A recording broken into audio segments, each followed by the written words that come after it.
Hi hello అందరికీ నమస్తే. నేను జర్నలిస్ట్ రవీందర్. వైఎస్ జగన్మోహన్ రెడ్డి గారి కాన్ఫిడెంట్ ఏంటో నాకైతే అర్థం కావడం లేదు. ఆయన ప్రెస్ మీట్లో ఏదైతే నేషనల్ మీడియాతో మాట్లాడే లోకల్ మీడియా ఏదైనా అనుకోండి, చాలా క్లియర్గా, చాలా ఆత్మవిశ్వాసంతో 2029 ఎన్నికల్లో అమరావతి వర్సెస్ మావిగన్ ఇది మేనిఫెస్టోలో ఉందని చెప్పి జగన్ గారు చెప్పడం, ఈరోజు ఆ పార్టీకి సంబంధించిన లీడర్లు కానీ ఈ మావిగన్ అంశానికి సంబంధించి ప్రజల్లో విస్తృతమైన చర్చ జరగడానికి కారణం కావడం, అందులో భాగంగా ఈరోజు మళ్ళీ పేరి నాని గారు ఇక అమరావతి ఆపండి అని చెప్పి ఏదైతే మెడికల్ కాలేజీల ఎపిసోడ్లో ఏదైతే వాళ్ళు చెప్పారో టెండర్లు వేసే వాళ్ళ గురించి, అదే రీతిలో ఈరోజు కూడా ఇక అమరావతి ఆపండి అని చెప్పారు. అంటే ఏ నమ్మకంతో, ఏ ధైర్యంతో ఈ మాట చెప్తున్నారనే దానికి సంబంధించి కూటమిలో ఒక చర్చ నడుస్తూ ఉంది. ఈ చర్చ నడుస్తున్న క్రమంలో వాళ్ళలో ఫ్రస్ట్రేషన్ పెరుగుతూ ఉంది. ఎందుకు ఇంత ధైర్యంగా, ఇంత కాన్ఫిడెంట్తో చెప్తా ఉన్నారు? ఆల్రెడీ మనం చట్టం చేశాం కదా, ఈ చట్టం చేస్తే కూడా జగన్మోహన్ రెడ్డి ఇంకా ఇంత ధైర్యంగా చెప్తారంటే దీని వెనక ఎవరున్నారు? బహుశా ఏమన్నా బీజేపీ సపోర్ట్ చేస్తూ ఉందా? బీజేపీ ఏమన్నా జగన్మోహన్ రెడ్డికి ఏమైనా హామీ ఇచ్చిందా? ఇట్లా రకరకాల చర్చ జరుగుతూ ఉంది.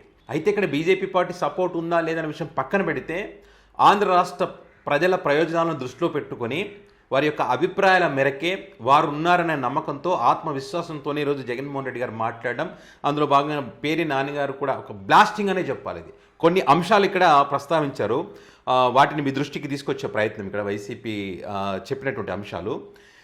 ఏపీలో ఉన్నటువంటి 5 కోట్ల మంది మెడకు ఈ అమరావతి అనేటువంటి ఒక గుదిబండలాగా కాబోతా ఉంది. ఆర్థికపరమైనటువంటి ఇబ్బందులు వచ్చినప్పుడు సర్వనాశనం అయిపోతుంది. సో ఈ సర్వనాశనం కాకుండా ఉండాలంటే, యువతకు ఉద్యోగాలు రావాలంటే, ఆంధ్రప్రదేశ్ ప్రజల భవిష్యత్తు బాగుండాలి అని అంటే ఈ మావిగన్ అనేటువంటి ప్రతిపాదన తీసుకొస్తే ఆర్థికంగా నాశనం అవ్వకుండా ఉంటుంది. ఇదేదో అమరావతికి పెట్టేటువంటి ఈ అప్పులు తెచ్చి పెట్టేటువంటి ఈ అమౌంట్ ఏదైతుందో అందులో 10% పెడితే ఇది అద్భుతంగా తయారవుతుంది. జగన్మోహన్ రెడ్డి ఈ మావిగన్ అనేటువంటి ప్రతిపాదన 10 సంవత్సరాలలో అద్భుతంగా తీర్చిదిద్దుకోగలం, అభివృద్ధి కాగలదు, యువతకు ఉద్యోగాలు రావడానికి అవకాశం ఉందని ఇదైతే చాలా క్లియర్గా చెప్పడం జరిగింది. ఇక్కడ అమరావతి చూసుకుంటేనేమో స్కామ్లతో నిండిపోయింది, దోచుకోవడానికే పరిమితమైనటువంటి పరిస్థితి ఉందని చెప్పి దీనిపైన చర్చకు కూడా నేను సిద్ధం, మావిగన్ వర్సెస్ అమరావతి అని చెప్పి వైసీపీ పార్టీ లీడర్లు కానీ అందరూ కానీ చెప్తా ఉన్నారు. సో మేధావుల దగ్గర చర్చ జరుగుతూ ఉంది, పొలిటికల్ సర్కిల్లో చర్చ జరుగుతూ ఉన్నది. చాలా ఛానల్స్ దీనిపైన పోల్స్ పెడతా ఉంటే అక్కడ కూడా మావిగానే బెటర్ అనేటువంటి పరిస్థితికి వచ్చింది. ఈ క్రమంలో ఇక్కడ చంద్రబాబు నాయుడు గారు కానీ, వారి మీడియా కానీ, ఆ పార్టీ నాయకులు కానీ ఒక ఎమోషనల్ బ్లాక్మెయిలింగ్, అమరావతి లేకుండా చేస్తారా, అభివృద్ధిని అడ్డుకుంటారా అనేటువంటి ఒక చర్చ, అంటే ఒక ఫ్రస్ట్రేషన్లో వచ్చినటువంటి మాటలే. సో దీంట్లో భాగంగా ఈ రకంగా వీళ్ళు చేస్తూ ఉంటే ఇంకొన్ని ప్రశ్నలు బయటకు వస్తూ ఉన్నాయి. మీరు ఏదైతే ఎమోషనల్ బ్లాక్మెయిలింగ్ చేస్తూ ఉన్నారో, ఇక్కడ అమరావతిలో భూములు ఇచ్చినటువంటి 29 గ్రామాల ప్రజల యొక్క కష్టాలు, కన్నీలు, వారి వెదలను ఎవరైనా బయటికి తీసుకొస్తే, ఎవరైనా వీడియో రూపంలో పెడితే వాటిని అడ్డుకునే ప్రయత్నం చేస్తూ ఉన్నారు. అంటే వాళ్ళ కష్టాలు బయట ప్రపంచాన్ని తెలియకుండా చేస్తూ ఉన్నారు. ఈ తెలియకుండా చేయడానికి కారణం మెటా అమెరికా సంస్థతో, ఒక కంపెనీతో వీళ్ళు ఏదో కుమ్మక్కయ్యారనేటువంటి పూర్తి విశ్వాసం మాకుంది. ఆ విశ్వాసంతోనే మేము చెప్తా ఉన్నాం. సాక్ష్యాధారాలు లేకుండగా ఏదైనా ఎవరైనా వీడియో చేస్తే వారిపైన తప్పుడు కేసులు పెట్టి వాటిని డిలీట్ చేసి, అంటే బయటి ప్రపంచానికి 29 గ్రామాల కష్టాలు, ప్రజలు ఇక్కడ అమరావతి పరిస్థితి, స్కాము, దోపిడీ, బాగోతాలు తెలియకుండా చేస్తున్నారనేటువంటిదే ఇక్కడ వైసీపీ చెప్తా ఉంది. అంటే ఒక దేశద్రోహం చేసినటువంటి కేసులు పెడితే ఎట్లా ఉంటుంది, ఆ రకంగా ఇక్కడ ప్రశ్నించే వాళ్ళ మీద కేసులు పెడతా ఉన్నారు. ఈరోజు జగన్మోహన్ రెడ్డి గారు అనేక ప్రశ్నల వర్షం కురిపించారు అమరావతికి సంబంధించి.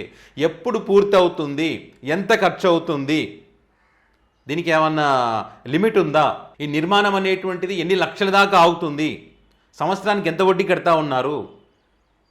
సో దీనికి ఏం క్లారిటీ లేదు. జగన్మోహన్ రెడ్డి గారు అడిగినటువంటి ప్రశ్నలకు ఒక క్లారిటీ లేదు. ఎప్పుడు పూర్తి అవుతుంది ఏంటి అనే విషయాలు చెబితే కదా.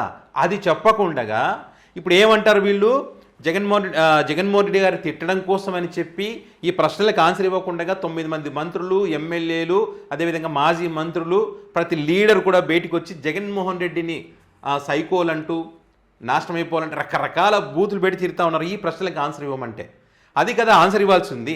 వాళ్ళ శాఖలకు సంబంధించినటువంటి, అందులో జరుగుతున్నటువంటి అవినీతికి సంబంధించి కానీ, తప్పొప్పులకు సంబంధించి ఎక్కడా మాట్లాడినటువంటి వీరు ఈరోజు జగన్మోహన్ రెడ్డి గారు తిట్టడానికి మాత్రం అందరూ ముందుకొచ్చి మాట్లాడుతూ ఉన్నారని చెప్పి ఒక్కొక్క మాట ఒక్కొక్క తూట అలాగా వాళ్ళ శాఖలలో జరుగుతున్నటువంటి అవినీతి అక్రమాలకు సంబంధించి ఈరోజు వైసీపీ బయట పెడతా ఉంది.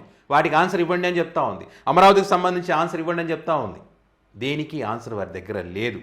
ఎందుకంటే ఇక్కడ వాళ్ళు దోచుకోవడానికి, ఇక్కడ ప్రజలకు ఉపయోగపడే విధంగా ఏం చేసే పరిస్థితి కనిపించడం లేదు విత్ అమరావతి కూడా. సో ఇక్కడ చూడండి, 29 గ్రామాలకు సంబంధించి అమరావతికి సంబంధించి ప్రపంచ రాజధాని అన్నారు. సింగపూర్ కన్నా గొప్పగా తీర్చిదిద్దామన్నారు. ఇంక ఇట్లాంటి రాజధాని మీరు ఎక్కడ చూడరు, అంత అద్భుతంగా తీర్చిదిద్దాం నవనగరాల నిర్మాణంతో అని ఏదైతే వీళ్ళు చెప్పారో, దీనికి ఒక ఎగ్జాంపుల్ కూడా ఇక చెప్తా ఉన్నారు. 2028లో కంప్లీట్ చేస్తామని ఏదైతే చెప్తారు. వీళ్ళు కంప్లీట్ చేసేది ఏంటంటే 2015లో టెండర్లకు పిలిచి 2016లో శంకుస్థాపన చేసినటువంటి బిల్డింగ్లు ఏంటంటే ఐఏఎస్లు కానీ, ఐపీఎస్లు కానీ, ఎమ్మెల్యేలు కానీ, జడ్జీలు కానీ వీళ్ళు ఉండడం కోసం అని చెప్పి, అక్కడ పనిచేసే ఉద్యోగస్తులు ఉండడం కోసం అని చెప్పి అప్పుడు ఏదైతే శంకుస్థాపన చేశారో వాటికి 2019లోనే ఆల్మోస్ట్ దగ్గరకు వచ్చిందంట పూర్తి అవ్వడం. సో వాటికి ఇప్పుడు వీళ్ళు లప్పం కొట్టేసి కొంచెం పైపులు వేసేసి రకరకాల కొంచెం ఉంటుంది కదా ఎండింగ్లో డెకరేషన్, అదంతా చేసేసి 2029లో 28లో దీన్ని ప్రారంభిస్తారంట. అంటే ఎన్నికల నాటికి మొత్తం 7 బిల్డింగ్లు అంట. ప్రపంచ రాజధాని అన్నటువంటి వీళ్ళు 29 గ్రామాలతో ఇది మున్సిపాలిటీ అని చెప్తా ఉన్నారు. ఇప్పుడు ఉండేది 7 బిల్డింగ్లే అంటారంట. సో దీన్ని ఇప్పుడు ఈ నిర్మాణం కొత్తగా నిర్మించిందేం కాదు, పాతదే. దీన్నే 2028లో ప్రారంభిస్తారంట ఎన్నికలకు ముందు. చూసారా అయిపోయిందని చెప్పుకోవడం కోసం. అంటే ఈ 2 సంవత్సరాలలో వీళ్ళు చేసింది ఏమీ లేదు. ఇంకా 1 సంవత్సరం తర్వాత ఏమీ చెయ్యరు. అయిపోయిన దాన్ని అప్పుడు ఎన్నికల సందర్భంగా వాడుకోవడం కోసమే. అంటే ఇక్కడ జరుగుతున్న ఈ అవినీతికి సంబంధించి ఎవరు ఏం మాట్లాడని కూడా దానికి ఆన్సర్ లేదు. వీళ్ళు చేసింది ఏమీ లేదు. కాబట్టి అణిచివేసేటువంటి ఒక కార్యక్రమం చేస్తూ ఉన్నారు. సో ఇది ఇప్పటికప్పుడే పూర్తి, కనీసం ఏమంటారు, ఈ యుగాంతంలోనైనా పూర్తి అవుతుందా, ఈ కలియుగంలో పూర్తి అవుతుందా అనేటువంటి ప్రశ్నలు వైసీపీ నుంచి వస్తున్నాయంటే ఒకసారి ఆలోచన చేయండి ఎలాంటి పరిస్థితులు ఉన్నాయనేది. అక్కడ మరొక కీలకమైనటువంటి విషయం ఏంటంటే, ఇక్కడ జగన్మోహన్ రెడ్డి గారు ఏదో అసెంబ్లీలో 30,000 ఎకరాలని చెప్పారు కదా అని చెప్పి ప్రతి ఒక్కరు క్వశ్చన్ చేస్తూ ఉంటే, దానికి సంబంధించిన ఒక నిజం ఏంటంటే, ఇక్కడ జగన్మోహన్ రెడ్డి గారు అసెంబ్లీలో ప్రస్తావించింది 30,000 ఎకరాలు ప్రభుత్వ భూమి. ఒకవేళ ప్రభుత్వ భూమి లేకపోతే కొనమని చెప్పాడు. 30,000 ఎకరాలు కొన్న తర్వాత దాంట్లో మనము ఏంటి అంటే ఒక 30,000 ఎకరాల్లో ఒక 2,000 ఎకరాలు, 3,000 ఎకరాలు, మహా అంటే ఒక 5,000 ఎకరాలలో మీరు అనుకున్నటువంటి బిల్డింగ్లు అవన్నీ నిర్మాణం చేసి మిగతా భూములని అలాగే ఉంచేసి వేరు వేరు అవసరాలకు వాడుకోవడానికి అవకాశం ఉంటుంది కొన్నటువంటి భూమి. ఓకే, ఇక్కడ ఈ 30,000 ఎకరాలు ఎకరానికి 50 లక్షల చొప్పున ఒక్కొక్క రైతుకి ఇస్తే కనీసం రైతులు బాగుపడతారు. ఎందుకంటే ఆ రైతుకి ఆ భూమికి ఉన్నటువంటి ఆత్మీయ బంధం ఎన్ని డబ్బులు ఇచ్చినా పోదు. కాబట్టి 50 లక్షలు ఇస్తే ఆ రైతు ఇంకో చోట భూమి కొంటాడు. కొనుక్కుంటే ఆ భూమితో అనుబంధం పోదు కదా, కాబట్టి భూమి కొనుక్కోవడానికి అవకాశం ఉంటుంది. సో అలాంటి పని చేయమని జగన్ గారు సలహా ఇచ్చారు అప్పుడు.